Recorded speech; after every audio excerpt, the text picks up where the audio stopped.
আউযুবিল্লাহি মিনাশ শাইতানির রাজিম বিসমিল্লাহির রহমানির রহিম। এখন আমরা শুরু করতে যাচ্ছি যে আমাদের নিয়মিত যে রেকর্ড চলতেছে সেই রেকর্ড অনুযায়ী এখন আমরা ইনশাল্লাহ আমাদের রেকর্ড হবে যে তাও কন্ট্রোল প্যানেল থেকে কন্ট্রোল। এখন আমরা দেখব আমরা ডিভাইস ম্যানেজার সম্পর্কে আমরা পড়ছি। এখন আমরা দেখব যে ফোল্ডার অপশন সম্পর্কে। হ্যাঁ বন্ধুরা, আপনারা হয়তো ফোল্ডার অপশন সম্পর্কে অনেকের অভিজ্ঞতা আছে, কারণ এখানে যে ফোল্ডার অপশন রয়েছে সেটা উইন্ডোজ এক্সপিতে অনেকে আমি দেখেছি যে অনেকের ধারণা এটাই ভালো। সুতরাং আমি এটা সম্পর্কে সামান্য করে যে যাদের বা ধারণা সেটা সম্পর্কে আমি অল্প করে ধারণা দিচ্ছি। আমি দেখেছি আলহামদুলিল্লাহ আমাদের দেশে এই ফোল্ডার অপশন সম্পর্কে অনেকের খুব ভালো ধারণা আছে, কারণ আমরা যেগুলি বেশি জরুরি প্রয়োজন সেগুলি সম্পর্কে আমি আপনাদেরকে বলবো।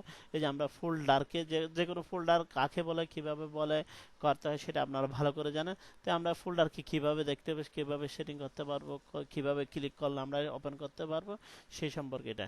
এখন আমরা যখন ফোল্ডারকে আমরা কিভাবে দেখতে পারবো এটা হচ্ছে সেটা সম্পর্কে নিয়ে।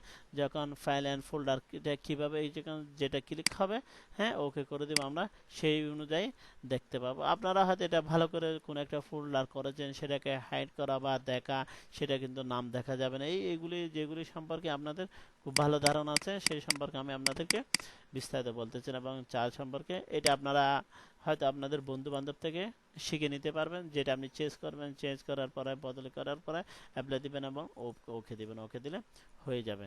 এখন এরপরে আমরা যাচ্ছি ফোল্ডার অপশনে। এখন আপনাদের ইন্টারনেট অপশনে আমি আপনাদেরকে একটা নয়াভাবে ধারণা দেব। যখন আমরা এখানে আসবো, ওই যে আমরা যখন ইন্টারনেট খুলি, হ্যাঁ ইন্টারনেট যখন আমরা খুলি তখন আমাদের যেটা প্রথমে লেখা আসবে এখানে দেখতে পাচ্ছেন আপনারা ডিফল্টভাবে যখন আমরা কোনো সফটওয়্যার ইনস্টল দেবেন তখন এখানে ডিফল্টভাবে এই google.com থাকে না, অন্য একটা যে সফটওয়্যার থাকে সেটা যদি ওইখানে নেটের সাথে কানেক্ট থাকে তাহলে সেটাই হয়ে যায়। আর যদি সেটাকে চেঞ্জ করতে হয় বা গুগল আনতে হয় তখন আমরা এই ইন্টারনেট অপশনে এসে এটাকে এভাবে করে দিবেন, হ্যাঁ অ্যাপ্লাই করে দিবেন, ওকে করে দেবেন, তাহলে আপনাদের এটাই ওপেন হবে। যে কোনো চার্জ করার সময় আপনারা যখন এটাকে ওপেন করবেন সেটা হবে।